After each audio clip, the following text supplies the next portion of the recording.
ಇವಾಗ just MP entry ಆದೆ. ಹಾಗೆ ಒಂದು ಊರು ಪ್ರಾಪರ್ ಅದು ಅಟ್ಟಿಲ್ಲ ಮೇಟಿ.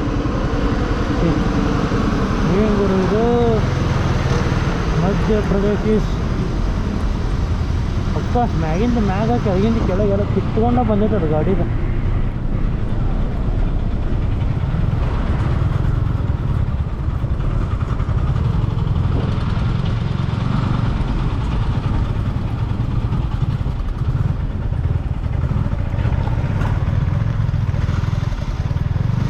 मालिक वो थोड़ा गलती हो गया, वो क्या है ना थोड़ा लग गया इधर नोट लग गया मालिक क्या हुआ गलती हो गया थोड़ा. ನೀವಿವಾಗ ನೋಡ್ತಾ ಇರೋದು ನರ್ಮದಾ ನದಿ. ಎಲ್ಲರೂ ದೀಪ ಹಚ್ಚಿ ನೀರಾಗ ಬಿಟ್ಟಾರೆ. ಸೊ ಇನ್ನೂ ಬಿಡ್ತಿದ್ದಾರೆ ಇಲ್ಲ ಇಲ್ಲಿ ನೋಡ್ರಿ ಇಲ್ಲಿ. ಆ್ಯಂಡ್ ಇಲ್ಲಿ ಹಿಂದ್ಗಡೆ ಇರೋದು ಓಂಕಾರೇಶ್ವರ ಟೆಂಪಲ್. ಆ್ಯಂಡ್ ನಾನು ಬಂದಿದ್ದ ಓಂಕಾರೇಶ್ವರ್ಗೆ ಅರೌಂಡ್ 5:30 ಬಂದು ರೂಮ್ಗೆ ಹೋಗಿ ಚೆಕ್-ಇನ್ ಆಗಿ ಫ್ರೆಶ್ ಅಪ್ ಆಗುವಷ್ಟರೊಳಗೆ ಟೈಮ್ ಆಗಿತ್ತು. ಸೊ ನಾನು ನಾಳೆ ಮಾರ್ನಿಂಗ್ ಹೋದ್ರೆ ಆತ ಟೆಂಪಲ್ಗೆ ಅಂತ ಅನ್ಕೊಂಡು ಸುಮ್ಮನೆ ಅದೆ. ಸೊ ಇಲ್ಲಿ ಈವ್ನಿಂಗ್ ಟೈಮ್ದಾಗ ಒಂದು ಆರತಿ ಆಗ್ತೈತಿ. ಸೊ ಈ ಪ್ಲೇಸ್ದಾಗ ಅಲ್ಲಿ ಏನು ಪೋಲ್ಸ್ ಕಾಣತ್ತವಲ್ಲ 4 ಈ 4 ಪೋಲ್. ಆ ಕಡೆ ಇನ್ನೂ ಪೋಲ್ಸ್ ಅದಾವೆ, ಎಲೆಕ್ಟ್ರಿಕ್ ಪೋಲ್. ಫುಲ್ ಲೈಟೆಲ್ಲ ಹಚ್ಚಿರ್ತಾರೆ. ಸೊ ಈವ್ನಿಂಗ್ ಚೆನ್ನಾಗಿ ಆರತಿ ಚೆನ್ನಾಗಿ ಆಗ್ತೈತಿ, ಗಂಗಾ ಆರತಿ ಥರ ಸೇಮ್. ಆ ವಿಡಿಯೋ ಹಾಕಿರ್ತೇನೆ ನೋಡ್ರಿ.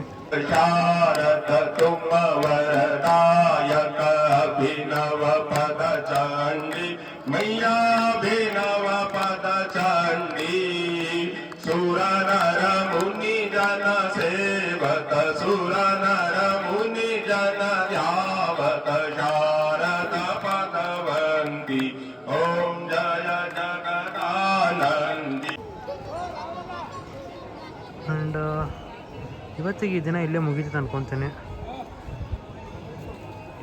ನಾಳೆ ಮಾರ್ನಿಂಗ್ ಜಲ್ದಿ ಬೇಗನೆ ಎದ್ದು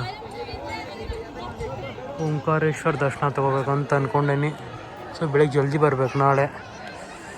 ಹೋಗಿ ರೆಸ್ಟ್ ಮಾಡಿ ನಾಳೆ ಓಂಕಾರೇಶ್ವರ್ ಆ್ಯಂಡ್ ಮಮ್ಮಲೇಶ್ವರ್ ಈ 2 ಜ್ಯೋತಿರ್ಲಿಂಗ ದರ್ಶನ ಮಾಡಿದ್ರೆ ಮಾತ್ರ ಒಂದು ಜ್ಯೋತಿರ್ಲಿಂಗ ದರ್ಶನ ಅಂತೇಳಿ ಕನ್ಸಿಡರ್ ಆಗುತ್ತಂತ. ಓಂಕಾರೇಶ್ವರ ಮತ್ತು ಮಮ್ಮಲೇಶ್ವರ. ಇಷ್ಟೊತ್ತನ ಘಾಟ್ ಒಳಗೆ ಕುಂತಿದ್ದೆ ಸುಮ್ಮನೆ. ನರ್ಮದಾ ಘಾಟ್ ಒಳಗೆ ನದಿ ದಡದಾಗ ನಾಳೆ ಮಾರ್ನಿಂಗ್ ದರ್ಶನಕ್ಕೆ ಹೋಗೋಣ ಅಂತ ಕುಂತಿದ್ದೆ. ಬಟ್ ಯಾಕೋ ಗೊತ್ತಿಲ್ಲ, ಇವಾಗ ಹೋಗೋಣ ನಾಳೆ ಬೆಳಗ್ಗೆ ಹೋಗೋಣ ಅನ್ನಿಸ್ತಾ, ಅದಕ್ಕೆ ಹೋಗ್ತಾಯಿದ್ದೀನಿ ಈಗ.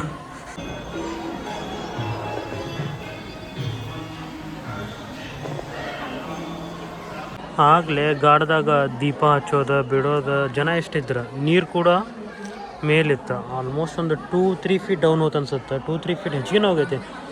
ಈ ಸ್ಟೆಪ್ ತನ ಇತ್ತು, ಈ ಸ್ಟೆಪ್ಪಿಗೆ ಇದ್ದಿದ್ದು ಈಗ ಅಲ್ಲಿ ನೋಡ್ರಲ್ಲಿ ಫುಲ್ ಡೌನ್ ಹೋಗೈತಿ. ಒಬ್ಬರು ಇಬ್ಬರು ಅಲ್ಲಲ್ಲೋ ದರ್ಶನ ಆಯಿತು. ಓಂಕಾರೇಶ್ವರ ದರ್ಶನ ಆಗ್ಬಿಡುತ್ತೆ ಜಲ್ದಿನ. ರಶ್ ಇತ್ತು, ಬಟ್ ಅವ್ರ ಕ್ಲೋಸಿಂಗ್ ಟೈಮ್ ಆಗಿತ್ತು. ಸೊ ಮ್ಯಾನೇಜ್ ಮಾಡೋ ಸಂಬಂಧ ಆ ಕಡೆ ಈ ಕಡೆ ಜನರನ್ನ ಹಂಗೆ ಬಿಡಾಕತ್ತಿದ್ರೆ, ಬಿಡೋ ಟೈಮ್ದಾಗ VIP ದರ್ಶನ ಅಲ್ಲಿ ಇಲ್ಲಿ ಮಿಕ್ಸಪ್ ಮಾಡಿ ಒಳಗಡೆ ಹಾಕಿ ಒಳಗಡೆ ಬಿಟ್ರೆ ಸೊ ಬೇಗ ದರ್ಶನ ಆಯ್ತು. ಇದೇ ನಾನು ನಿಮ್ಗೆ ಹೇಳಿದ್ನೆಲ್ಲ ಆರತಿ ಮಾಡೋ ಪಾಯಿಂಟ್ ಇದೆ. ಇಲ್ಲಿ ಬಂದಾಗ ಆರತಿ ಎಕ್ಸ್ಪೀರಿಯೆನ್ಸ್ ಮಾಡಿರಿ. ಓಂಕಾರೇಶ್ವರ ಮಮಲೇಶ್ವರ ಎರಡೂ ಈಗ ಒನ್ ಟೈಮ್ ದರ್ಶನ ಮಾಡ್ಕೊಂಡು ಈ ಹೋಟೆಲಿಗೆ ಬಂದೆ. ಇದನ್ನು ತಿಳ್ಕೊಂಡ್ರೆ ಹೋಟೆಲ್, ಬಟ್ ಹೋಟೆಲ್ ಮಾಡೋದು ಈ ಥರ ಪ್ರಾಪರ್ ಪಾರ್ಕಿಂಗ್ ಏರಿಯಾ ಸಿಕ್ಕರೆ ಮಾತ್ರ ರೂಮ್ ಮಾಡೋಕೆ ಮನ್ಸಾಕೈತಿ. ಗಾಡಿ ತೊಗೊಂಬಂದಾಗ ಇದೊಂದು ಇರ್ತೈತಿ. ನಮ್ಗಿಂತ ಹೆಚ್ಚಾಗಿ ಗಾಡಿನ ಕೇರ್ ಮಾಡ್ಬೇಕಾಗಿರ್ತೈತಿ ಈ ಟೈಮ್ದಾಗ. ಸೊ ಗಾಡಿಗೆ ಪ್ರಾಪರ್ ಪಾರ್ಕಿಂಗ್ ಬೇಕು. ಆ್ಯಂಡ್ ಮೋರೋವರ್ ಯಾವುದೋ ಹೋಟೆಲ್ ಶ್ರೈನ್ ಇಲ್ಲೇ ನೋಡ್ರಿ, ದ ಶ್ರೈನ್ ಹೋಟೆಲ್. ಎಷ್ಟೊಂದು ರೆಕಮೆಂಡ್, ನಾರ್ಮಲ್ ಹೋಟೆಲ್ ಅಂತ ಏನು ಹೇಳ್ಕೊಳ್ಳೋ ಥರ ಇಲ್ಲ, ಫೈನ್. ಟೆಂಪಲಿಗೆ ಭಾಳ ನಿಯರ್ ಐತೆ, ಒಂದು 200 ಮೀಟ್ರ್ ವಾಕೇಬಲ್ ಡಿಸ್ಟೆನ್ಸ್ ಅದಕ್ಕೆ ಮಾಡಿರೋದು. Good morning. ಇವಾಗ ಮಾರ್ನಿಂಗ್ 5 ಗಂಟೆ. ನಿನ್ನೆ ಹೇಳಿದ್ದೆ ನಾಳೆ ಮಾರ್ನಿಂಗ್ ಹೋಗ್ಬೇಕಂತ ಮಾಡಿದ್ದೆ, ಬಟ್ ಈಗ ಹೊಂಟೇನೆ ಅಂತೇಳಿ. ಸೊ ಇನ್ನೊಂದು ದರ್ಶನ ಆಯಿತಾ. ಓಂಕಾರೇಶ್ವರ ಮಮಲೇಶ್ವರ ಎರಡೂ ಕಡೆ ರಶ್ ಇರಲಿಲ್ಲ. ಇವಾಗ ಬುಧವಾರ ದಿನ ಬೆಳಿಗ್ಗೆ 5 ಗಂಟೆ ಆ್ಯಸ್ ಐ ಎಕ್ಸೆಪ್ಟೆಡ್ ಪ್ಲ್ಯಾನ್ ಪ್ರಕಾರ ಇವತ್ತು ಮಾರ್ನಿಂಗೇ ದರ್ಶನ ಆಗಬೇಕಾಗಿತ್ತೆ. ಸೊ ಇವಾಗ ಮತ್ತೆ ವಾಪಸ್ ದರ್ಶನಕ್ಕೆ ಹೋಗ್ತಾಯಿದ್ದೀನಿ. ಸೊ ಅಲ್ಲಿ ಫುಲ್ ಲೈಟಿಂಗ್ ಕಾಣ್ತಿರೋದು ಅಲ್ಲಿ ಓಂಕಾರೇಶ್ವರ ಟೆಂಪಲ್. ಸೊ ಇಲ್ಲಿ 2 ಕಡೆ ಬ್ರಿಡ್ಜ್ ಅದಾವೆ. ಒಂದು ಆ ಕಡೆ ಹ್ಯಾಂಗಿಂಗ್ ಬ್ರಿಡ್ಜ್ ಥರ ಐತಿ, ಇದೊಂಥರ ಫುಲ್ ಸಿಮೆಂಟ್ ಕನ್ಸ್ಟ್ರಕ್ಟೆಡ್ ಬ್ರಿಡ್ಜ್ 2 ಅದಾವೆ. ಸೊ ನಿನ್ನೆ ಈವ್ನಿಂಗ್ ಆರತಿ ಇದೆಲ್ಲ ನೋಡಿದೆ.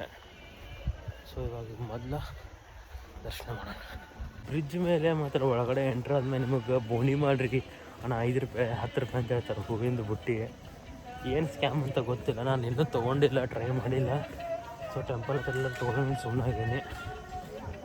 ನೋಡೋಣ.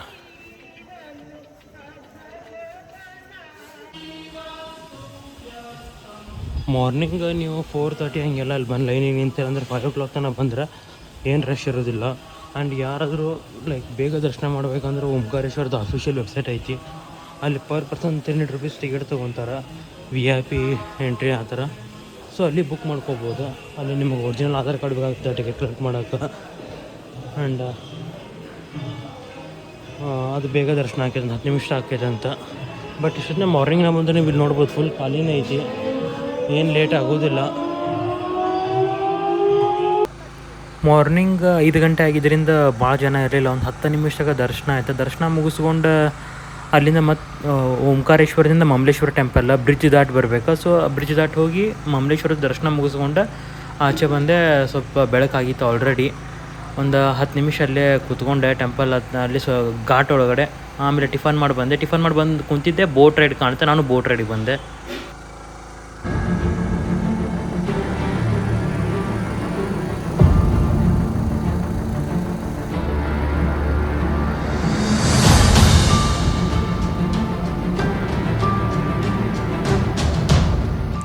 ಪರ್ ಪರ್ಸನ್ 300 ರೂಪಾಯಿ ತೊಗೊಂಡು ಬೋಟ್ ರೈಡಿಗೆ ಕರ್ಕೊಂಬರ್ತಾರೆ. ನರ್ಮದಾ ನದಿಯಿಂದ ಕಾವೇರಿ ನದಿ ಕಡೆ 2 ಸಂಗಮ ಆಗೋ ಪಾಯಿಂಟ್ ತೋರಿಸ್ತಾರೆ, ಒಂದು ವಿಷ್ಣು ಪಾಯಿಂಟ್ ತೋರಿಸ್ತಾರೆ, ಒಂದು ದೊಡ್ಡದೊಂದು ಮೂರ್ತಿ ಇರೋದು. ಸೊ ಸಣ್ಣ ಪುಟ್ಟ ಪ್ಲೇಸಸ್ ನಿಮಗಲ್ಲಿ ಕವರ್ ಮಾಡ್ತಿರ್ತಾರೆ ಆನ್ ದ ವೇ. ಒಂದು ಸ್ವಲ್ಪ ಎಲ್ಲ ಪ್ಲೇಸಸ್ ತೋರಿಸ್ಕೊಂಬರ್ತಾರೆ. ಈ ಪ್ಲೇಸಾಗ ಪರ್ಟಿಕ್ಯುಲರ್ಲಿ ಅಲ್ಲಿ ಇಳಿದ ಸೊ ಇಲ್ಲಿ ಮುಂದ್ಗಡೆ ಅಲ್ಲಿ ಬೋಟ್ ಕಾಣೋದೈತಲ್ಲ, ಲೈಕ್ ಅಲ್ಲಿ ಆ ಪಾಯಿಂಟ್ ತನಕ ನಾವು ನಡ್ಕೊತ ಹೋಗ್ಬೇಕು. ರೀಸನ್ ಏನಂದ್ರೆ ಇಲ್ಲೇ ನೋಡ್ರಿ ನೀರಿಂದ ಫೋರ್ಸ್ ಸಿಕ್ಕಾಪಟ್ಟೆ ಐತಿ. ಈ ಕಡೆ ಬೋಟ್ ಒಳಗೆ ಯಾರನ್ನೂ ಕರ್ಕೊಂಡು ಹೋಗೋದು ಅವರಿಗೆ ಮೇ ಬಿ ಕಷ್ಟ ಆಕೈತಿ. ಸೊ ಅದಕ್ಕೆ ಅವರು ನಮ್ಗೆ ಇಲ್ಲಿ ಇಳಿಸ್ತಾರೆ. ಆ ಪಾಯಿಂಟಿಗೆ ಹಿಂದುಗಡೆ ನಡ್ಕೊತ ಬರತ್ತಾರೆ ನೋಡೋದು ಜನ. ಅಲ್ಲೇ ಇಳಿಸಿ ಅಲ್ಲಿ ತನಕ ಬರ್ರಿ ನಾವು ಅಲ್ಲಿ ಮುಂದೆ ಇರ್ತೇವೆ ಅಂತ ಹೇಳ್ತಾರೆ. ಸೊ ಮತ್ತು ಸೊ ವಾಕ್ ಮಾಡ್ಕೊಂಡು ಅಲ್ಲಿಗೆ ಹೋದ್ರೆ ಸೊ ಅಲ್ಲಿಂದ ಮತ್ತೆ ಎಲ್ಲಿ ಕರ್ಕೊಂಡು ಹೋಗ್ಬೇಕು ಮೇನ್ ಪಾಯಿಂಟ್ ಇಲ್ಲಿ ಕರ್ಕೊಂಡು ಹೋಗ್ತಾರೆ.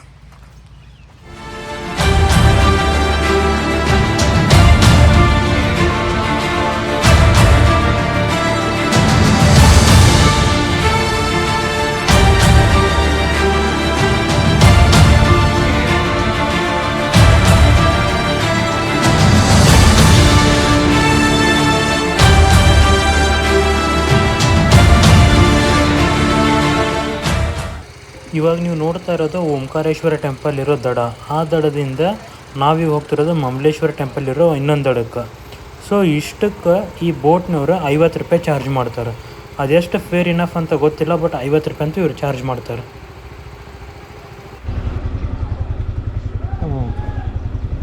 ಓಂಕಾರೇಶ್ವರ ಮಮಲೇಶ್ವರ ದರ್ಶನ ಆಯ್ತಾ.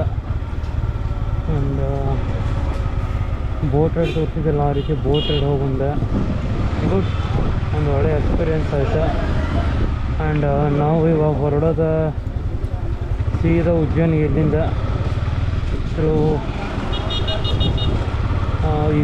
ಇಂದೂರಿಂದನೂ ಬೈಪಾಸ್ ಹೊರಗಡೆಯಿಂದನೇ ಸೀದಾ ಉಜ್ಜಯಿನಿಗೆ ರೋಡ್ ಐತಂತ. ಸಿಟಿ ಒಳಗಡೆ ಹೋಗ್ಬೇಡ್ರಿ ಅಂತ ಹೇಳಿದ ಅವ್ನು ಹೋಟೆಲ್ ಓನರ್. ನಾವು ಸ್ಟೇ ಮಾಡಿದ ಹೋಟೆಲ್ ಶ್ರೈನ್ ಅಂಥೇಳಿ, normal average hotel. 5 out of 3.5 max two max. And ಯಾರಾದರೂ ಓಂಕಾರೇಶ್ವರಕ್ಕೆ ಬರೋ ಪ್ಲ್ಯಾನ್ ಮಾಡಿದ್ರೆ ಅಂದರೆ ಆರಾಮಾಗಿ ಬರ್ರಿ. ರೂಮ್ಸ್ ಅವೈಲೇಬಲ್ ಇದ್ದೇ ಇರ್ತಾವೆ, ಸಿಗ್ತಾವೆ. ನಾನು ಇಲ್ಲೇ ಲೈಕ್ ಸ್ವಲ್ಪ ಹೆಚ್ಚಿಗೆ ಪೇ ಮಾಡಿ ಹಿಡಿಬೇಕಾಗಿದ್ದು. ರೂಮ್ ಪರಿಸ್ಥಿತಿ ಏನೈತಂದ್ರೆ ನನಗೆ ಬೈಕ್ ಪಾರ್ಕಿಂಗು ಪ್ರಾಪರ್ ಆಗಬೇಕಾಗಿತ್ತು ಸೇಫಾಗಿ. ಆ್ಯಂಡ್ ಇಲ್ಲಿ ಕಂಪ್ಲೀಟ್ ಆಗಿ CCTV ಕ್ಯಾಮ್ರಾದಿಂದ ಎಲ್ಲ ರೆಕಾರ್ಡ್ ಲೈಕ್ ಸೇಫ್ಟಿ ಇತ್ತು ನೀಟಾಗಿ. ಸೊ ಅದಕ್ಕೆ ನಾನು ಇಲ್ಲಿ ಹೋಟೆಲ್ದ ರೂಮ್ ಮಾಡ್ಕೊಂಡಿದ್ದೆ. ನನ್ನ ಬೈಕ್ನೂ ಸೇಫಾಗಿತ್ತು. ಆ್ಯಂಡ್ ಇಲ್ಲಿಂದ ಈಗ ಉಜ್ಜಯಿನ ಸೊ ಎಷ್ಟು ಕಿಲೋಮೀಟ್ರ್ ಐತೆ ನೋಡಿಲ್ಲ, ಇರ್ಬೋದು ಒಂದು 130-140. ರೋಡ್ ಬಗ್ಗೆನೂ ಒಂದು ಐಡಿಯಾ ಇಲ್ಲ ಹೆಂಗೈತೆ ಅಂತೇಳಿ. ಸೊ ಈಗ ಇದರಿಂದ ಹೋದ್ಮ್ಯಾಗ ಗೊತ್ತಾಗೈತೆ ರೋಡ್ಸ್ ಯಾವ ಥರ ಐತಿ ಕಂಡೀಷನ್ ಅಂತೇಳಿ. ಅವ್ರು ಹೇಳ್ತಾರೆ ಚಲೋ ಇದೆ ಅಂತೇಳಿ. ಇವಾಗ ನಿನ್ನೇನು ಬರುವ ಕೆಲವೊಬ್ರು ಅಂದರೆ ರೋಡ್ ಹೆವಿ ಐತಿ ಬೈ, ಆರಾಮ್ ಹೋಗ್ಬೋದು ಹಂಗೆ ಹಿಂಗೆ ಅಂಥೇಳಿ. ಬಟ್ ಅಲ್ಲಿ ಬಂದಮೇಲೆ ಎಕ್ಸ್ಪೀರಿಯೆನ್ಸ್ ಮಾಡಿದ ಮ್ಯಾಗ ಗೊತ್ತಾಗ್ತದೆ. ನಾವು ಅಂದ್ಕೊಂಡ್ರೆ ಸಲೀಸಾಗಿಲ್ಲ. ಸೊ ಇವಾಗ ಮುಂದೆ ನೋಡ್ತೀನಿ ಯಾವ ಥರ ಐತೆ ಅಂತೇಳಿ ರೋಡ್ ಗೊತ್ತಾಗ್ತೈತಿ. ಇವಾಗ ನೋಡಿ